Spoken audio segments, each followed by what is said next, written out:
ಗಾಳಿಗೂ ಬಿಸಿಲಿಗೂ ಬರುತ್ತೆ ಗಬ್ಬರ್ ಸಿಂಗ್ ಟ್ಯಾಕ್ಸ್. ಸದ್ದಿಲ್ಲದೆ ಏರುತ್ತಿದೆ ದಿನಬಳಕೆ ವಸ್ತುಗಳ ಬೆಲೆ. ಪ್ರಧಾನ ಸೇವಕನಿಗೆ ಉದ್ಯಮಿಗಳ ಉದ್ಧಾರದ ಚಿಂತೆ. ಸ್ನೇಹಿತರೆ, ಪರ್ವ ಟಿವಿಗೆ ಸ್ವಾಗತ. ಬಾಯ್ ಔರ್ ಬೆಹನೋ, ನಾನು ಈ ದೇಶದ ಪ್ರಧಾನಿ ಅಲ್ಲ, ಪ್ರಧಾನ ಸೇವಕ. ಭಾರತ ದೇಶಕ್ಕೆ ಅಚ್ಚೇ ದಿನ್ ಬಂದಿದೆ. ಇದು ನಮ್ಮ ಪ್ರಧಾನಿ ನರೇಂದ್ರ ಮೋದಿ ಅವರು ಪದೇ ಪದೇ ಉದ್ಗರಿಸುವ ಮಾತು. भाइयों बहनों, ये जिन लोगों ने देश को लूटा है, उनके अच्छे दिन की गारंटी मैंने नहीं दी थी, और इसलिए उनके तो बुरे दिन और बुरे दिन आने वाले हैं, क्योंकि यह देश लूटने नहीं दिया जाएगा. मैं संतरी मन करके बैठा हूं. भाइयों बहनों, मैं प्रधान सेवक हूं, लेकिन मैं एक प्रधान ट्रस्टी भी हूं. ये देश की संपत्ति आपकी संपत्ति है, उसको लूटने नहीं दिया जाएगा. और इसलिए मेरे भाइयों बहनों, हमने जिन बातों को केंद्र में रखा है, उन बातों में हमारा प्रयास यही है कि सारे कारनामे देश इन कारनामों से मुक्ति होनी चाहिए. ಹೌದು, ನರೇಂದ್ರ ಮೋದಿ ಪ್ರಧಾನಿಯಾದ ಬಳಿಕ ಅಚ್ಚೇ ದಿನ್ ಬರಲಿಲ್ಲ. ಬದಲಿಗೆ ಪೆಟ್ರೋಲ್ ಬೆಲೆ 110 ರು, ಡೀಸೆಲ್ ಬೆಲೆ 99 ರು, ಅಡುಗೆ ಎಣ್ಣೆ 160ರಿಂದ 200 ರು, ಅಡುಗೆ ಅನಿಲ 960 ರು, ಕಮರ್ಷಿಯಲ್ ಗ್ಯಾಸ್ 2000 ರು, ಆಹಾರ ಪದಾರ್ಥಗಳಂತೂ ಕೇಳಂಗೆ ಇಲ್ಲ. ಹೀಗೆ ಮನುಷ್ಯ ಪ್ರತಿದಿನ ಅವಲಂಬಿಸಿರುವ ಎಲ್ಲ ವಸ್ತುಗಳ ಬೆಲೆಗಳು ಗಗನಮುಖಿಯಾಗಿವೆ. ಈಗ ರೈತರ ಉದ್ಧಾರಕ್ಕಾಗಿ ರಾಸಾಯನಿಕ ಗೊಬ್ಬರಗಳ ಮೇಲಿನ ಸಬ್ಸಿಡಿ ಹೆಚ್ಚಿಸಿದ್ದಾರೆ. ಆದರೂ ರಸಗೊಬ್ಬರಗಳ ಪೈಕಿ ಯೂರಿಯಾ ಬಿಟ್ಟರೆ ಉಳಿದ ಗೊಬ್ಬರಗಳ ಬೆಲೆಗಳು ಕೈ ಸುಡ್ತಿವೆ. ಆದರೆ ರೈತರು ಬೆಳೆದ ಬೆಳೆಗಳು ಬೆಲೆ ಮಾತ್ರ ಮುತ್ತಾತನ ಕಾಲದಿಂದಲೂ ಒಂದೇ ರೀತಿಯಲ್ಲಿದೆ. ರೈತ ಆತ್ಮಹತ್ಯೆಗೆ ಶರಣಾಗಬೇಕಾದ ದುಸ್ಥಿತಿ ನಿರ್ಮಾಣ ಆಗಿದೆ. ಸ್ನೇಹಿತರೆ, ಪ್ರತಿಯೊಬ್ಬ ಮನುಷ್ಯ ಶ್ರಮಿಸುವುದು ಹೊಟ್ಟೆ ಮತ್ತು ಬಟ್ಟೆಗಾಗಿ. ಅನ್ನ ತಿನ್ನೋಕೆ, ಮೊಗಸೆ ನೀರು ಕುಡಿಯೋಕೆ, ತುತ್ತು ಅನ್ನ ತಿನ್ನೋಕೆ, ಮೊಗಸೆ ನೀರು ಕುಡಿಯೋಕೆ, ತುಂಡು ಬಟ್ಟೆ ಸಾಕು ನನ್ನ ಮಾನ ಮುಚ್ಚೋಕೆ, ಅಂಗೈ ಅಗಲ ಜಾಗ ಸಾಕು ಆಯಾಗಿರೋಕೆ. ಒಂದು ವಿಷಯ ನೆನಪಿರಲಿ, ಈ ದೇಶದಲ್ಲಿ ಕೃಷಿ ನಂತರ ಹೆಚ್ಚು ಜನತೆ ಅವಲಂಬಿಸಿರುವ ಕ್ಷೇತ್ರ ಅಂದರೆ ಅದು ಜವಳಿ. ಜನತೆ ಹೊಟ್ಟೆಗಿಲ್ದಿದ್ರೂ ಪರವಾಗಿಲ್ಲ, ಮಾನ ಮುಚ್ಕೊಳ್ಳಲು ಬಟ್ಟೆ ಸಿಕ್ಕರೆ ಸಾಕು ಎನ್ನುವ ದೇಶ ನಮ್ಮದು. ಕೃಷಿ ಕ್ಷೇತ್ರದ ಕತೆ ಮುಗಿದ ಅಧ್ಯಾಯ. ಆ ಸಾಲಿಗೆ ಈಗ ಗಬ್ಬರ್ ಸಿಂಗ್ ಟ್ಯಾಕ್ಸ್, ಅದೇ GST ಪರಿಣಾಮ ಜವಳಿ ಉದ್ಯಮವು ಸಿಲುಕ್ತಿದೆ. ಅಂದರೆ ದೇಶಕ್ಕೆ ಸ್ವಾತಂತ್ರ್ಯ ದಿನದಿಂದ ಮಾನ ಮುಚ್ಚುವ ಬಟ್ಟೆಗಳಿಗೆ ಯಾವುದೇ ತೆರಿಗೆ ಇರಲಿಲ್ಲ. ಆದರೆ ಕೇಂದ್ರದಲ್ಲಿ BJP ಸರ್ಕಾರ ಬಂದ ಮೇಲೆ, ಅಂದರೆ 2017ರ ಜುಲೈನಲ್ಲಿ ಜವಳಿ ಉದ್ಯಮಕ್ಕೆ 5% ತೆರಿಗೆ ವಿಧಿಸಿದರು. 2021ರ ಅಂತ್ಯದಲ್ಲಿ ಸೇರಿದ GST ಸಭೆಯಲ್ಲಿ ಈ ತೆರಿಗೆಯನ್ನು 12%ಕ್ಕೆ ಏರಿಸಲು ನಿರ್ಧರಿಸಿದ್ರು. 12% GST ಮಾಡಿದ್ರೆ ಬಹಳ ತೊಂದರೆ ಆಗುತ್ತೆ. ಈ ಉದ್ಯಮ ನಂಬ್ಕೊಂಡಿರುವಂಥ ಬಹುಪಾಲು ಜನ ಲಾಸ್ ಮಾಡ್ಕೊತಾರೆ.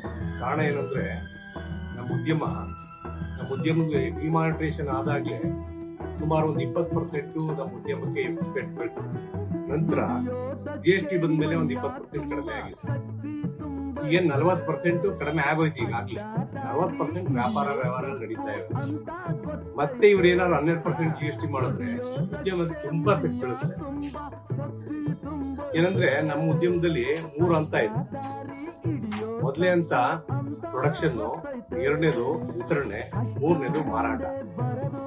ಈ 3 ಹಂತಗಳಲ್ಲೂ ಕೂಡ ಅತಿ ಹೆಚ್ಚು 90% ಜನ ಇರುವಂತದ್ದು ಮಧ್ಯವರ್ಗದವರು ಮತ್ತೆ ಬಿಲೋ ಪಾವರ್ಟಿ ಲೈನ್ ನಿಂದ ಕೆಳಗಡೆ ಇರುವುದು.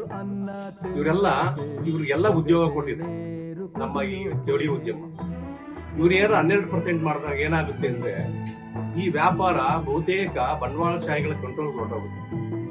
ಬಂಡವಾಳಶಾಹಿಗಳ ಕಂಟ್ರೋಲ್ಗೆ ಹೋದಾಗ ಇಲ್ಲಿ ನಮ್ಮ ವ್ಯಾಪಾರ ಅಷ್ಟೊಂದು ಸುಗಮವಾಗಿ ನಡೆಯಲ್ಲ.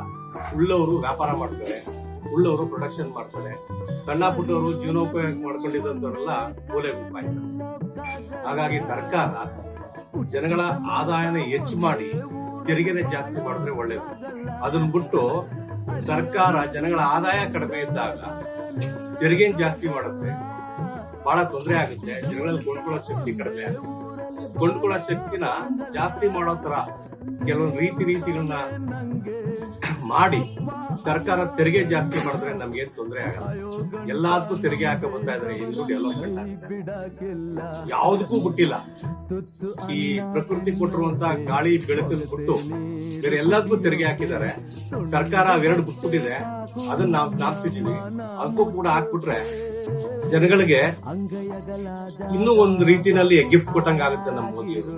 ಅದೊಂದು ಬಿಟ್ಟಿದ್ದಾರೆ. ಅದು ಒಂದು ಈಗೇನು ಅಚ್ಚೆ ದಿನ ಅಂತ ಹೇಳ್ತಾ ಇದಾರೋ, ಇದು ಅಚ್ಚೆ ದಿನ ಅಲ್ಲ, ಇದೆಲ್ಲ ಬ್ಯಾಡ್ ಡೇಸ್. ಇದ್ರ ಬಗ್ಗೆ ನಾನು ಸಾರ್ವಜನಿಕವಾಗಿ ಜನಸಾಮಾನ್ಯನಾಗಿ ನಾನು ಏನು ಹೇಳಕ್ಕೆ ಇಷ್ಟಪಡ್ತೀನಿ ಅಂದ್ರೆ, ಈಗ ಕೇಂದ್ರದಲ್ಲಿ ನರೇಂದ್ರ ಮೋದಿ ಸರ್ಕಾರ ಬಂದಾಗ ನಮ್ಮಂತ ಜನಸಾಮಾನ್ಯರಿಗೆ ಒಂದು ಬಹಳ ಆಸೆ ಇತ್ತು ಅವರ ನರೇಂದ್ರ ಮೋದಿ ಸರ್ಕಾರದ ಮೇಲೆ. ಕಾರಣ ಇವರು ಜನಸಾಮಾನ್ಯರ ಕಷ್ಟ ಸುಖಗಳಿಗೆ ಸ್ಪಂದಿಸ್ತಾರೆ ಅನ್ನೋ ಒಂದು ಲೆಕ್ಕಾಚಾರ ಇತ್ತು.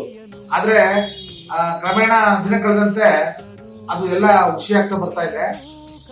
ನಾವು ರಾಜಕೀಯವಾಗಿ ಯಾವ ಪಕ್ಷಕ್ಕೂ ಸೇರಿದವರಲ್ಲ, ಯಾವ ಪ್ರತಿನಿಧಿಗಳು ಅಲ್ಲ.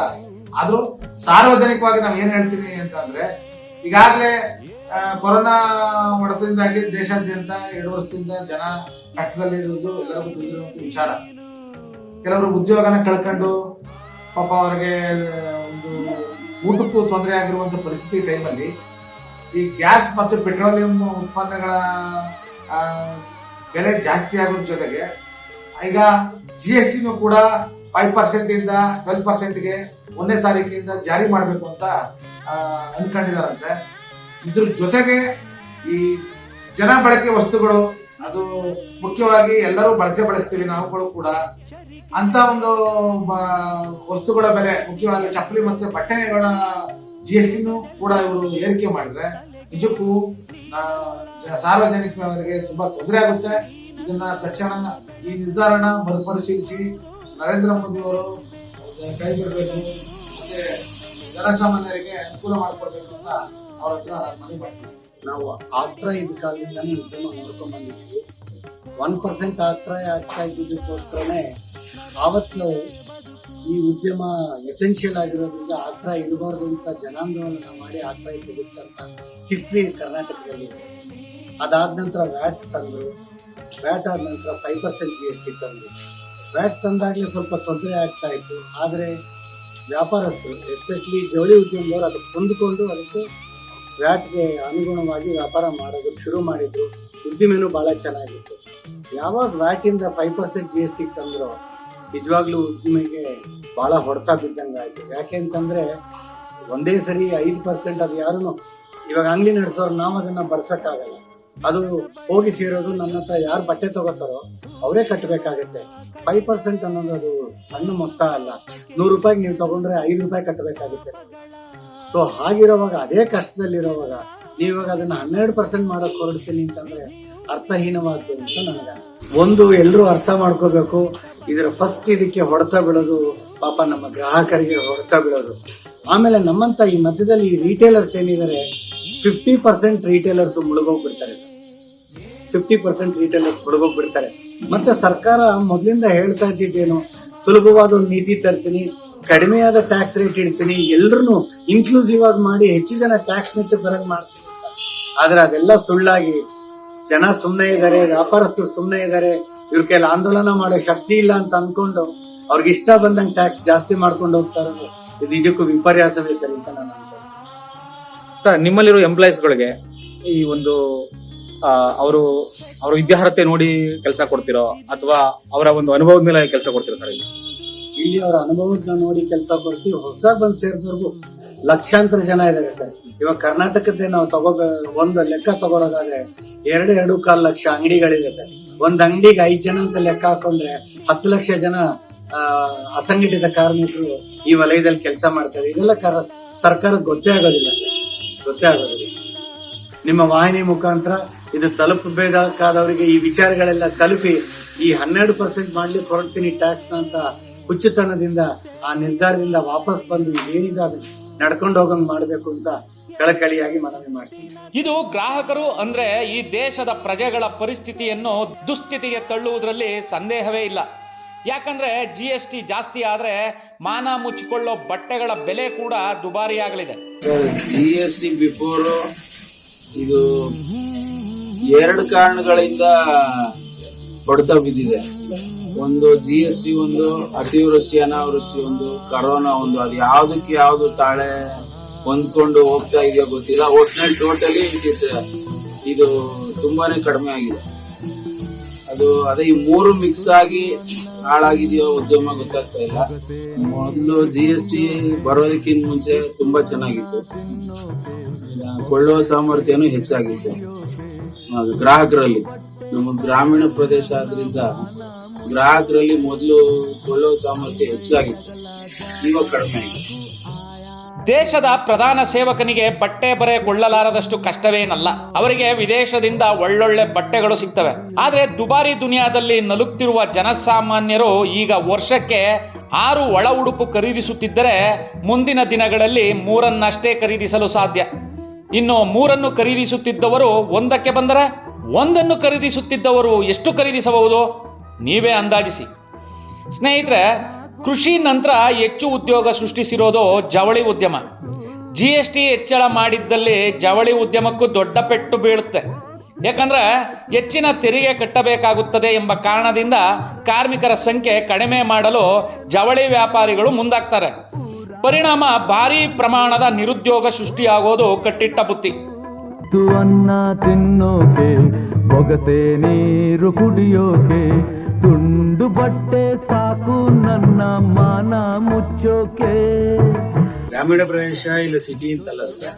ಈ ಹಿಂದೆ ಎಲ್ಲ GST ಬರ್ಲಿಕ್ಕೆ ಮುಂಚೆ ವ್ಯಾಟ್ ಅಂತಿತ್ತು. ಆವಾಗ ಕೆಲವು ಪದಾರ್ಥಗಳ ಮಾತ್ರ ಇತ್ತು, 5% ಇತ್ತು. ಈ ಬೇರೆ ಹ್ಯಾಂಡ್ಲೂಮ್ಗಾಗಲಿ, ಸ್ಯಾರೀಸ್ಗಾಗಲಿ, ಸೂಟಿಂಗ್ ಶರ್ಟಿಂಗು ಯಾವುದಕ್ಕೂ ಯಾವ ತರ ತೆರಿಗೆ ಇರಲಿಲ್ಲ. ಈ GST ಅಂತ ಬಂದ್ಮೇಲೆ ಎಲ್ಲದಕ್ಕೂ ಸೇರಿ 5% ಮಾಡಿದ್ರು. ಅದೇ ಮೊದಲೇ ಹೊರೆಯಾಗಿತ್ತು. ಸಣ್ಣ ಸಣ್ಣ ಉದ್ಯಮಗಳು ಸರಿ, ಟವಲ್ಲು, ಲುಂಗಿ ಈ ತರ ತಯಾರು ಮಾಡೋರೆಲ್ಲ ದೊಡ್ಡ ದೊಡ್ಡ ಕೋಟೆಯಷ್ಟು ಫ್ಯಾಕ್ಟ್ರಿಗಳೆಲ್ಲ ಮನೆಗಳಲ್ಲಿ ಸಣ್ಣ ಸಣ್ಣ ಮಕ್ಕಳು. ಅವ್ರಿಗೆ 5% ಬಂದಾಗಲೇ ಬೇಕಾದ ಜನ ಸತ್ತೋಗಿದ್ದಾರೆ. ಅವರು ಈಗ 12% ಅಂತಂದ್ರೆ ಅವ್ರ ಕುಟುಂಬಗಳೇ ಉಳಿಯಲ್ಲ ಸರ್. 12% ಇಂದ ಖಂಡಿತ ಗ್ರಾಹಕರಿಗೂ ಅವರೇ ನಮಗೂ. ಸತತವಾಗಿ 3-4 ವರ್ಷಗಳಿಂದ ಒಂದು ಗ್ರಾಮೀಣ ಭಾಗ, ಇಲ್ಲಿ ಮಳೆ ಆಶ್ರಯ ಪ್ರದೇಶಗಳು ಜಾಸ್ತಿ ಇರೋದ್ರಿಂದ ಸಹಜವಾಗಿ ನಾವು ಸಂಪೂರ್ಣವಾಗಿ ಗ್ರಾಮೀಣ ಜನರ ಆದಾಯದ ಮೇಲೆ ನಮ್ಮ ಎಲ್ಲ ವ್ಯವಹಾರಗಳು ಅವಲಂಬಿತವಾಗಿರ್ತವೆ. ಗ್ರಾಮೀಣ ಜನರ ಆದಾಯ ಈಗ ಆಲ್ರೆಡಿ ತುಂಬಾ ಕಡಿಮೆ ಆಗ್ಬಿಟ್ಟಿದೆ. ಹಾಗಾಗಿ ಅವರ ಕೊಳ್ಳೋ ಸಾಮರ್ಥ್ಯನೂ ತುಂಬಾ ಕಡಿಮೆ ಆಗಿದೆ. ಅದಕ್ಕೆ ತದ್ವಿರುದ್ಧವಾಗಿ ಏನಾಗ್ತಾ ಇದೆ ಅಂದ್ರೆ GST 5 ಇದ್ದಂಥದ್ದು ಈಗ 12% ಮಾಡ್ತಾ ಇದೆ. ಕೊಳ್ಳೋ ಸಾಮರ್ಥ್ಯ ಕಡಿಮೆ ಆಗಿದ್ದು, ನೀವು ತೆರಿಗೆ ಜಾಸ್ತಿ ಆದಾಗ ಸಹಜವಾಗಿ ಗ್ರಾಹಕರಿಗೆ ಅದು ಅತಿ ಹೆಚ್ಚು ಹೊರೆ ಆಗುತ್ತೆ. ಈಗಾಗಲೇ ನಾವು ವ್ಯಾಪಾರಸ್ಥರು ಇದರಿಂದ ತುಂಬಾ ಬಾಧಿತರಾಗಿದ್ದೀವಿ. ಈ 12% ಆಗ್ತಾ ಇರೋದು ಇನ್ನೂ ಹೆಚ್ಚಿನ ಪ್ರಮಾಣದಲ್ಲಿ ನಮಗೆ ತೊಂದರೆ ಆಗುವಂಥದ್ದು ಕಟ್ಟಿಟ್ಟ ಬುದ್ಧಿ. ಕ್ಯಾಲೆಂಡರ್ ಒಂದು 2-3 ದಿನ ಕೊಡ್ತೀವಿ. ಎಲ್ಲಿ ಇವಾಗ ತಮಿಳುನಾಡು ಬರ್ತಾ ಇಲ್ಲ. ಈಗ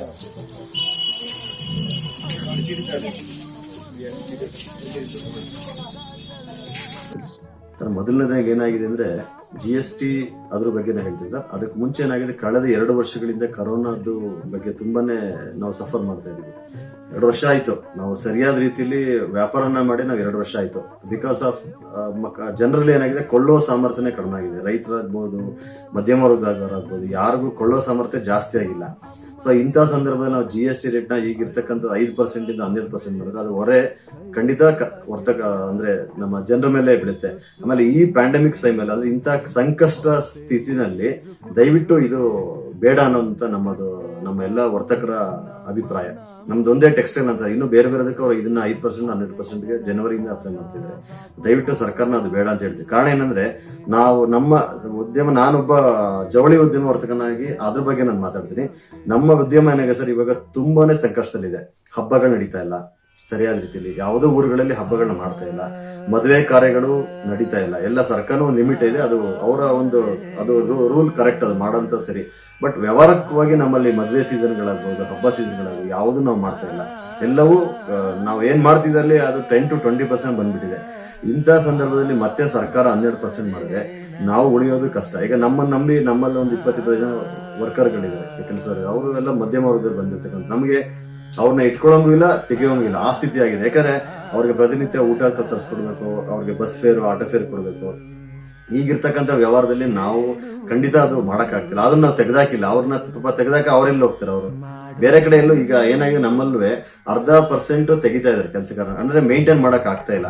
ಸ್ವಂತ ಅಂಗಡಿಯವ್ರು ಹೇಗೋ ಕಷ್ಟಪಟ್ಟು ಮಾಡ್ತಾ ಇದಾರೆ, ಬಾಡಿಗೆ ಮತ್ತೆ ಇದೆಲ್ಲ ಕಟ್ಕೊಂಡು ಮಾಡ್ತಿರ್ತಕ್ಕಂಥ ತುಂಬಾನೇ ಕಷ್ಟ ಇದೆ. ಸೊ ವ್ಯವಹಾರಗಳು ಮೊದಲಿನ ಹಾಗೆ ಖಂಡಿತ ಇಲ್ಲ. ನಾವು ತುಂಬಾನೇ ಅದನ್ನ ಮನಸ್ಪಿಚ್ಚಿ ಹೇಳ್ತೀವಿ. ಎಲ್ಲಾ ವರ್ತಕರನ್ನು, ಯಾರೇ ನಮ್ಮ ಬಟ್ಟೆ ವರ್ತಕರನ್ನ ಕೇಳಿ, ನೀವು ಯಾವುದೇ ಊರಿಗೆ ಹೋಗಿ ಕೇಳಿ, ಅವ್ರು ಹೇಳ್ತಕ್ಕಂಥ ಮೊದಲನೇ ಮಾತು ಮೊದ್ಲಂಗಿಲ್ಲ ವ್ಯಾಪಾರ. 2 ವರ್ಷದಿಂದ ಕೊರೋನಾ ಬಂದ್ಮೇಲಿಂದ ಮೊದ್ಲಂಗಿಲ್ಲ ವ್ಯಾಪಾರ. ಅದು ಪ್ರತಿಯೊಬ್ಬರು ಮಾತಲ್ಲೂ ಬರ್ತೀವಿ. ನಾನೊಬ್ಬ ರಿಟೇಲ್ ವರ್ತಕ, ಆದ್ರೆ ನೀವು ಸಗಟು ವರ್ತಕ ಕೇಳಿದ್ರು ಈಗ ಮುಖ್ಯವಾಗಿ ಏನಾಗಿದೆ ಅಂದ್ರೆ ಬೇಸಿಕ್ ರಾ ಮೆಟೀರಿಯಲ್ಸ್ ಗಳೇನಾಗಿದೆ ಅಲ್ಲಿಂದ ನಾವು ಹೇಳ್ಬೇಕು ಅಂತಂದ್ರೆ ಅಲ್ಲೇ ಪದಾರ್ಥಗಳ ಬೆಲೆಗೆ ಹತ್ತಿ ಆಗ್ಬೋದು, ಯಾರನ್ನಾಗ್ಬೋದು, ಅದಕ್ಕೆ ಪ್ರಿಂಟ್ ಮಾಡ್ತಾ ಇರ್ತಕ್ಕಂಥದ್ದು ತಿರ್ಪೂರ ಆ ಕಡೆ ಸೈಡ್ ಎಲ್ಲ ಜಾಸ್ತಿ ಆಗ್ತದೆ. ಅಲ್ಲೇ ರೇಟ್ ಎಲ್ಲ ಜಾಸ್ತಿ ಆಗ್ತಾ ಹೋದಾಗ ಏನಾಗುತ್ತೆ, ಆ ಪದಾರ್ಥದ ನೇರ ಹೊರೆ ಬೀಳೋದು ನಮ್ಮಲ್ಲಿ ಫಿನಿಶ್ಡ್ ಪ್ರಾಡಕ್ಟ್ಸ್ ಆಗಿ ಬಂದು ನಾವು ಸೇಲ್ ಮಾಡೋಂಥದ್ದು ನಾವೇ ರಿಟೇಲ್ ವರ್ತಕರಿಗೆ ನಾವು ಮಾಡೋಂಥದ್ದು. ನಮ್ಮಲ್ಲಿ ಏನಾಗುತ್ತೆ, ಆಟೋಮೆಟಿಕ್ ಆಗಿ ಒಂದು ಪದಾರ್ಥ 100 ರೂಪಾಯಿದಂತ ಪದಾರ್ಥ 130, 120 ಆದಾಗ ನಮ್ಗೆ ಏನಾಗುತ್ತೆ, ನಾವು ಸೇಲ್ ಮಾಡೋಂಥದ್ದು ಕಡಿಮೆ ಆಗುತ್ತೆ. ಪರ್ಚೇಸರ್ ಈಗ ಕಡಿಮೆ ಆಗಿದೆ, ಕೊಳ್ಳೋ ಸಾಮರ್ಥ್ಯನೇ ಜನರದ್ದು ಕಡಿಮೆ ಆಗಿರೋದ್ರಿಂದ ಇಂತಹ ಸಂದರ್ಭದಲ್ಲಿ ಇದ್ರದ್ದು ಹೊರೆಯನ್ನು ಬಿದ್ದೇನಾಗುತ್ತೆ, ಅದರಲ್ಲೂ ಇನ್ನರ್ಧ ಕಡಿಮೆ ಆಗೋ ಸಾಧ್ಯತೆಗಳಿದೆ. ಸೊ ಆದ್ರಿಂದ ಆ ಮೂಲವಾಗಿ ಆ ಪದಾರ್ಥಗಳೇನಾಗುತ್ತೆ, ಇಲ್ಲಿ ಬರೋದಕ್ಕೆ ಮುಂಚೆನೆ ಅವ್ರಿಗೆ ಅಲ್ಲಿ ಪ್ರೊಡಕ್ಷನ್ ಮಾಡಿ ಇಲ್ಲಿಗೆ ಸಪ್ಲೈ ಮಾಡೋಕ್ಕೂ ಅವ್ರಿಗೂ ಕಷ್ಟ ಆಗ್ತಿದೆ. ಈಗಾಗಲೇ ದೊಡ್ಡ ದೊಡ್ಡ ಉದ್ಯಮಿಗಳು ಬಟ್ಟೆ ಬರೆ ಸೇರಿದಂತೆ ತರಕಾರಿ ಮಾರಾಟ ಮಾಡುತ್ತಿರುವ ಪರಿಣಾಮ ಅದೆಷ್ಟೋ ಸಣ್ಣ ಪುಟ್ಟ ವ್ಯಾಪಾರಿಗಳು ಬೀದಿಗೆ ಬಿದ್ದಿದ್ದಾರೆ. ಇದು ಖಂಡಿತವಾಗ್ಲೂ ನಮಗೆ ಇದು ಗ್ರಾಹಕರಿಗೆ ಇದು ಹೆಚ್ಚಿನ ಹೊರೆ ಆಗ್ತದೆ ಅಂತಕ್ಕಂಥದ್ದು ನಮ್ಮ ಅನಿಸಿಕೆ. ಇದು ಮೊದಲು ನಾವು ಯಾವುದೇ ಒಂದು ಸರ್ಕಾರ ಬಂದಾಗ ಮೊದಲ ಒಂದು ಆದ್ಯತೆ ಒಂದು ನಮ್ಮ ನ್ಯಾಷನಲ್ ಲೆವೆಲ್ ಅಲ್ಲಿ ಹೇಳಿದ್ರೆ ಒಂದು ರೋಟಿ, ಕಪಡ, ಮಕಾನ್ ಅಂತಕ್ಕಂಥ ಒಂದು ದೇಶದಲ್ಲಿ ಇರ್ತದೆ. ಅಂದ್ರೆ ಅನ್ನ, ಮನೆ ಮತ್ತೆ ಬಟ್ಟೆ. ನಾವು ಯಾವುದೇ ಒಂದು ಮಾಡಿದ್ರೆ ಆ ಮೂರಕ್ಕೆ ಒಂದು ಮೊದಲ ಆದ್ಯತೆಯನ್ನು ಕೊಡುವಂತ ನಮ್ಮ ಸರ್ಕಾರಗಳು. ಆದರೆ ಈಗ 5% ಇದ್ದಂತ ಒಂದು GST ತೆರಿಗೆಯನ್ನ 12%ಗೆ ಏರಿಸುವುದು ಎಷ್ಟು ಮಟ್ಟಿಗೆ ಸರಿ ಅಂತಕ್ಕಂಥದ್ದು ಒಂದು ಪ್ರಶ್ನೆ ನಮ್ಮಲ್ಲಿ ಉದ್ಭವ ಆಗಿದೆ. ಮೊದಲು ಹೇಳ್ಬೇಕು ಅಂದ್ರೆ ನಮ್ಮ ಜವಳಿಗೆ 0% ಇತ್ತು ವ್ಯಾಟ್ ಇದ್ದಾಗ, ಬರೀ 5% ಬರೀ ನಮ್ಗೆ ಹೊಸೈರಿಗೆ ಮಾತ್ರ ಇತ್ತು. ಅದು 4% ಮಾತ್ರ ಇತ್ತು, 5 ಅಲ್ಲ 4% ಮಾತ್ರ ಹೊಸೈರಿಗೆ. ಅಂದ್ರೆ ಈ ಬನೀನು, ಅಂಡರ್ವೇರು ಅವೆಲ್ಲ ನಾವು ಲಕ್ಸುರಿ ಅಂತ ತಿಳ್ಕೊಂತ ಇದ್ವಿ, ಅದಕ್ಕೆ ಮಾತ್ರ 4% ಇತ್ತು. ಮಿಕ್ಕಿದ ಐಟಮ್ಗಳಿಗೆಲ್ಲ ನಮ್ದು ಎಕ್ಸೆಂಪ್ಟೆಡ್ ಗೂಡ್ಸ್ ಆಗಿತ್ತು. ಆದ್ರೆ GST ಬಂದಾಗ ಎಲ್ಲದನ್ನು 5% ಸ್ಲಾಬ್ಗೆ ನಮ್ಮ ಜವಳಿನ ತಂದಿಟ್ರು. ಆಗ ಬಹಳಷ್ಟು ನನಗ್ ತಿಳಿದ ಹಾಗೆ ಬಹಳಷ್ಟು ವರ್ತಕರು ತಮ್ಮ ಪ್ರಾಫಿಟ್ ಆಫ್ ಮಾರ್ಜಿನ್ ಏನಿದೆ ಅದರಲ್ಲೇ ಕಳ್ಕೊಂಡು ವ್ಯಾಪಾರ ಮಾಡಿದ್ದಾರೆ ಅಂತ ನಾನು ತಿಳ್ಕೊಂಡಿದ್ದೀನಿ. ಆದ್ರೆ ಈಗ 5ರಿಂದ 12%ಗೆ ಏನು GST ರೈಸ್ ಆಗಿದೆ, ಅದು ಖಂಡಿತವಾಗ್ಲೂ ಯಾವುದೇ ವರ್ತಕ ನಮ್ಮ ಪ್ರಾಫಿಟ್ ಆಫ್ ಮಾರ್ಜಿನ್ ಗಿಂತನೂ ನಾವು ಟ್ಯಾಕ್ಸ್ ಪೇಯಿಂಗ್ ಜಾಸ್ತಿ ಆಗ್ತದೆ ಅಂತಕ್ಕಂಥದ್ದು ನನ್ನ ಅನಿಸಿಕೆ. ಇದನ್ನ ನಾವು ಖಂಡಿತವಾಗ್ಲೂ ಗ್ರಾಹಕರ ಮೇಲೆ ನಾವು ಹಾಕ್ಬೇಕಾದಂತ ಒಂದು ಪರಿಸ್ಥಿತಿ ನಿರ್ಮಾಣವಾಗಿದೆ. ಅದನ್ನ ದಯವಿಟ್ಟು ನಮ್ಮ ಸರ್ಕಾರದವರು ಇನ್ನೊಂದು ಸಲ ಪರಿಗಣಿಸಿ ಈ ಒಂದು 12% ಏನಿದೆ ಅದನ್ನ ಕೈ ಬಿಟ್ಟು ಅದನ್ನ 5%ಗೆ ನಮ್ಗೆ GST ಅನ್ನು ನಿಲ್ಸ್ಕೊಟ್ರೆ ತುಂಬಾ ಒಳ್ಳೇದಾಗ್ತದೆ. ಅದು ಗ್ರಾಹಕರಿಗೂ ಸಹ ಹೊರೆ ಆಗಲ್ಲ ಅಂತಕ್ಕಂಥದ್ದು ನನ್ನ ಅನಿಸಿಕೆ. ಬೇಕಾದವರು ಲಕ್ಸುರಿ ಗೂಡ್ಸ್ ಅಂತ 2,000, 3,000 ಒಂದು ಐಟಮ್ಸ್ ಏನಿದೆ, ಆ ಐಟಮ್ಗಳಿಗೆ ಬೇಕಾದವರು ಸ್ಲಾಬ್ ನ ಜಾಸ್ತಿ ಮಾಡಿ, ಒಂದು ಎಸೆನ್ಷಿಯಲ್ ಅಂತ ನಾವೇನಿದೆ, ಒಂದು ಎಲ್ಲರೂ ಉಪಯೋಗಿಸಕ್ಕಂತ ಒಂದು ನಾರ್ಮಲ್ ರೇಂಜ್ ನ ಒಂದು ಎಸೆನ್ಷಿಯಲ್ ಕಮಾಡಿಟೀಸ್ ಅಂತ ನಾವು ಬಟ್ಟೆನೂ ಏನು ಸಹ ಅದನ್ನೊಂದು ಪರಿಗಣಿಸ್ತೀವಿ. ಅದನ್ನ 5% GST ಇಲ್ಲದೆ ಉಳಿಸ್ಕೊಟ್ರೆ ವರ್ತಕರಿಗೂ ಸಹ ಜೊತೆಯಲ್ಲಿ ಗ್ರಾಹಕರಿಗೂ ತುಂಬಾ ಅನುಕೂಲ ಆಗ್ತದೆ. ಈ ಕೊರೋನಾ ಸಂಕಷ್ಟದಲ್ಲಿ 2 ವರ್ಷದಿಂದಲೂ ವ್ಯಾಪಾರದಲ್ಲಿ ಬಹಳಷ್ಟು ಇಳಿಮುಖವನ್ನು ಕಂಡಿದ್ದೇವೆ. ಇದ್ರ ಜೊತೆಗೆ ಈ ರೀತಿಯಾದ ಒಂದು ಪರ್ಸೆಂಟೇಜ್ ಆಫ್ GST ಜಾಸ್ತಿ ಆದಲ್ಲಿ ವ್ಯಾಪಾರ ಕಮ್ಮಿ ಆಗೋದ್ರಲ್ಲಿ ಯಾವುದೇ ರೀತಿಯಾದ ಒಂದು ಅನುಮಾನನೇ ಇಲ್ಲ. ಅದನ್ನ ನಮ್ಮ ಘನ ಸರ್ಕಾರ ಇನ್ನೊಂದ್ಸಲಿ ಪರಿಶೀಲಿಸಬೇಕು ಅಂತಕ್ಕಂಥದ್ದು ನಮ್ಮೆಲ್ಲರ ಒಂದು ಆಗ್ರಹ ಆಗಿದೆ. 10% ಇದ್ದಾಗಲೇ ಬಟ್ಟೆ ತಗೊಳಕ್ಕೆ ತುಂಬಾ ದುಬಾರಿ ಆಗಿತ್ತು. ಇನ್ನು ಸರ್ಕಾರಗಳು ಸಾಮಾನ್ಯ ಜನರಿಗೆ ತಲುಪಲಿ, ಬಡವರ ಬಗ್ಗರಿಗೆ ತಲುಪಲಿ ಅಂದ್ಬಿಟ್ಟು ಉಚಿತವಾಗಿ ಆಹಾರ ಮತ್ತೆ ಸುಲಭ ರೀತಿಯ ಆಹಾರ ಪದಾರ್ಥಗಳು ಮತ್ತೆ ಗ್ಯಾಸು ಎಲ್ಲ ಚಿಕ್ಕಿ ಬಟ್ಟೆ ಎಲ್ಲನೂ ಕಮ್ಮಿ ದರದಲ್ಲಿ ಸಿಕ್ತಿತ್ತು. ಇವಾಗ 5% ಕಟ್ಟೋದೇ ತುಂಬಾ ಕಷ್ಟಪಟ್ಟು ಕಟ್ತಾವ್ರೆ ಜನ, ಆಗಿದೆ ತುಂಬಾ ಕಷ್ಟ ಆಗದೆ. ಇನ್ನು ಏನಾದ್ರು 7% ಆಗಿದ್ರೆ ಚಿನ್ನದ ಅಂಗಡಿಲಿ ಹೋಗಿ ರಸೀದಿ ಹಾಕಿ ಚಿನ್ನ ತಗೊಂಡಾಗ್ತದೆ. ಮದುವೆಗೆ ಒಂದೊಂದು ವರ್ಷಕ್ಕೊಂದ್ಸರಿ ಮದುವೆಗೆ ಅಥವಾ ಹಬ್ಬಕ್ಕೆ ಯಾವ್ದೋ ಬಟ್ಟೆ ಹಚ್ಚಿದ್ರೆ ನಮ್ಮ ಮುಂದಿನ ಕಾಲದಲ್ಲಿ ದುಬಾರಿಯಾಗಿ ಬಟ್ಟೆ ದುಡ್ಡಿಲ್ಲ ಅಂತ ನಮ್ಮ ತಂದೆಗಳು ಅದೇ ರೀತಿ ವರ್ಷಕ್ಕೂ 2 ವರ್ಷ ಒಂದ್ ಜೊತೆ ಬಟ್ಟೆ ತಗೊಳ್ಳೋ ಕಾಲ ಬರೋದ್ರಲ್ಲಿ ಎತ್ತರ ಅಂತ ಅನಿಸ್ತದೆ. ಚಿನ್ನ ತಗೊಂಡಂಗೆ ಬಟ್ಟೆ ತಗೊಳ್ಳೋದು ಬದಲು ಚಿನ್ನ ತಗೊಂಡಂಗೆ. ಧನ್ಯವಾದ. देखिए जीएसटी के जो पहले बिजनेस था वो काफी ठीक था, लेकिन जीएसटी के बाद में 5% होने के बाद में भी बहुत तकलीफ हुआ। तकलीफ होने के बाद में जो कोरोना आया और तकलीफ हुआ, बिजनेस डाउन हो गया। फिर भी थोड़ा अभी पिकअप होने के बाद में अगर गवर्नमेंट कहते हैं कि भी 12% करना है, 12% करना है, तो मतलब बहुत भारी पड़ेगा, बिजनेस को बहुत मार पड़ेगा। तो इसके हिसाब से क्या, एक तो ओवरऑल मतलब जो कंज्यूमर के ऊपर लोड पड़ेगा, इसके बाद में कॉस्ट बढ़ जाएगा। तो कॉस्ट बढ़ने का बिजनेस का होने का तो सवाल ही नहीं है। तो बिजनेस कैसे करेंगे हम लोग? तकलीफ आती रहेगी, तकलीफ आने के बाद में बिजनेस हॉट होगा। हमारा जब खर्चा भी नहीं निकलता है, खर्चा महंगाई इतना हो गया कि खर्चा नहीं निकलता है। खर्चा नहीं निकलने के बाद में भी अगर ऐसा अगर टैक्स बढ़ता जाएगा तो कहाँ से होगा सर? ये पॉसिबल ही नहीं है। इसके ऊपर गवर्नमेंट को कम से कम विचार करना चाहिए कि कपड़े के ऊपर टैक्स होना भी नहीं चाहिए।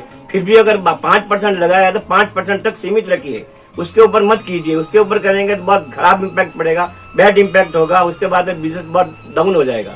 तो ऐसा होते होते क्या होगा, बिजनेस एकदम स्लो हो जाएगा।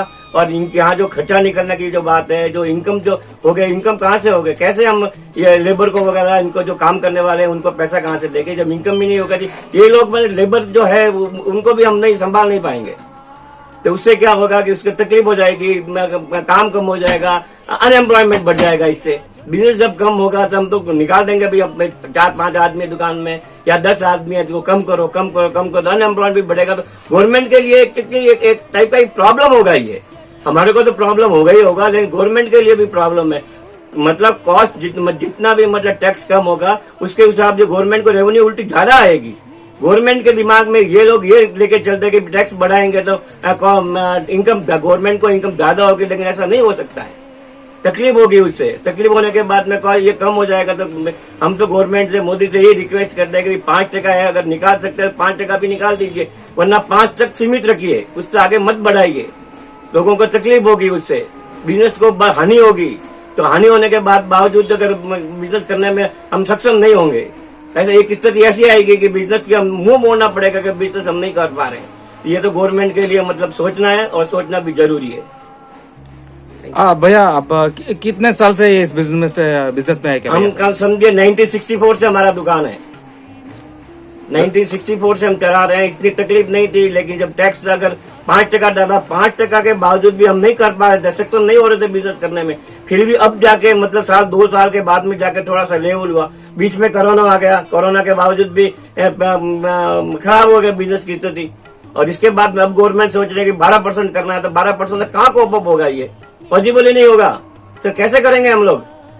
ಅದೇನಂದ್ರೆ ರೋಟಿ ಕಪಡ ಮಕಾನ್ ಎಲ್ಲ ಎಸೆನ್ಷಿಯಲ್ ಐಟಮ್ ನಲ್ಲಿ ಬರುತ್ತೆ ಅಂತ ಸ್ಥಿತಿನಲ್ಲಿ 5% ಬದಲಾಗಿ ಬಟ್ಟೆದ ಮೇಲೆ 100% ಮಾಡಕ್ ಹೋದ್ರೆ ಜನಗಳಿಗೆ ಬಹಳ ಕಷ್ಟ ಆಗುತ್ತೆ.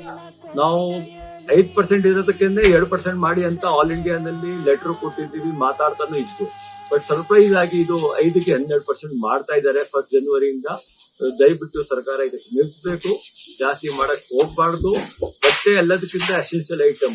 ಇವತ್ತು ಬೆಂಗಳೂರಿನಲ್ಲಿ ನಾವು ನೋಡಕ್ ಹೋದ್ರೆ ಕರ್ನಾಟಕದಲ್ಲಿ 2 ಲಕ್ಷ ಸಣ್ಣ ಪುಟ್ಟ ಗಾರ್ಮೆಂಟ್ ಫ್ಯಾಕ್ಟರಿಗಳು ಇದೆ.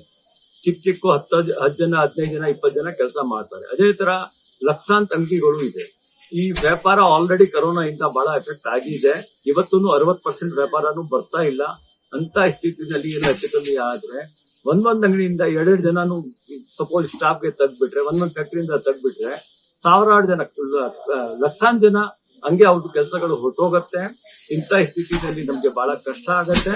ದಯವಿಟ್ಟು ಸರ್ಕಾರ ಇದಕ್ಕೆ ನಿಲ್ಲಿಸಬೇಕು. ನಾಳೆ 1 ಜನ ಯಾವ್ದು ಮನೆಯಲ್ಲಿ ಮದ್ವೆ ಇದ್ದು ಒಂದ್ ಸಣ್ಣ ಜನ ಇದ್ರೂನು, ಅವ್ನು 1 ಜನ ಎಲ್ಲೋ ಕೆಲಸ ಮಾಡ್ತಾ ಇದ್ರೂನು ಅವ್ನ ಡಾಟರ್ ಮದ್ವೆ ಇದ್ರೆ 2 ಲಕ್ಷ 3 ಲಕ್ಷ ಅವ್ನ ಬಟ್ಟೆ ತಗೋಬೇಕಾಗತ್ತೆ. ನಮ್ಮ ಇಂಡಿಯನ್ದು ಇದು ಕಲ್ಚರು.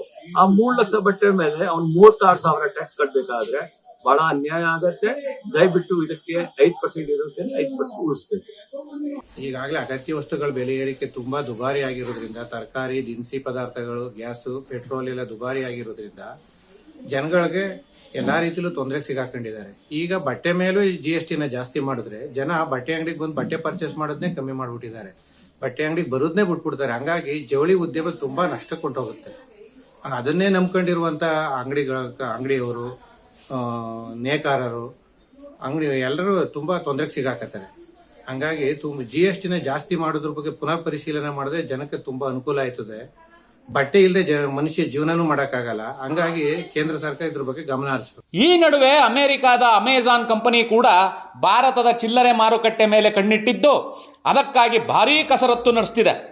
ಉದ್ಯಮಿಗಳನ್ನು ಕಂಡರೆ ಭಾರೀ ವ್ಯಾಮೋಹವಿರುವ ನಮ್ಮ ಪ್ರಧಾನ ಸೇವಕ ಅವರಿಗೂ ಅವಕಾಶ ಕಲ್ಪಿಸಿದರೂ ಅಚ್ಚರಿ ಇಲ್ಲ. ಒಟ್ನಲ್ಲಿ ಸಬ್ಕಾ ಸಾಥ್ ಸಬ್ಕಾ ವಿಕಾಸ್ ಎಂದು ಭಾಷಣ ಬಿಡುವ ಮೋದಿ ಪ್ರಜೆಗಳ ಸಾಥ್ ಉದ್ಯಮಿಗಳ ವಿಕಾಸ್ ಮಾಡಲು ಹೊರಟಿರುವುದು ಸ್ಪಷ್ಟ ಆಗಿದೆ. ದೇಶ ಮೊದಲು ಎನ್ನುವ ಪ್ರಧಾನಿಗೆ ಕೊರೋನಾ ಸಂಕಷ್ಟದಿಂದ ಬದುಕು ಕಟ್ಟಿಕೊಳ್ಳಲು ಪರಿತಪಿಸುತ್ತಿರುವ ದೇಶದ ಪ್ರಜೆಗಳ ಸಂಕಟಗಳು ಅರ್ಥವಾಗ್ತಿಲ್ಲ. ಗಬ್ಬರ್ ಸಿಂಗ್ ನೀತಿಯನ್ನು ಬಿಡದಿದ್ರೆ ಮುಂದಿನ ಚುನಾವಣೆಗಳಲ್ಲಿ ಜನರೇ ಅರ್ಥ ಮಾಡಿಸುತ್ತಾರೆ ಎಂಬುದರಲ್ಲಿ ಅನುಮಾನ ಇಲ್ಲ. ಸೇವೆ ಬದಲು ಸುಲಿಗೆ ಮಾಡ್ತಿರೋ ವೈದ್ಯಕೀಯ ಕ್ಷೇತ್ರಕ್ಕೆ ಏಕಿಲ್ಲ GST? ಮುಂದಿನ ಸಂಚಿಕೆಯಲ್ಲಿ ನಿರೀಕ್ಷಿಸಿ. ನಮ್ಮ ಯೂಟ್ಯೂಬ್ ಚಾನೆಲ್ನ ಸಬ್ಸ್ಕ್ರೈಬ್ ಆಗಿ, ಲೈಕ್ ಮಾಡಿ, ಪಕ್ಕದಲ್ಲಿ ಕಾಣಿಸೋ ಬೆಲ್ ಐಕನ್ನ ಕ್ಲಿಕ್ ಮಾಡಿ.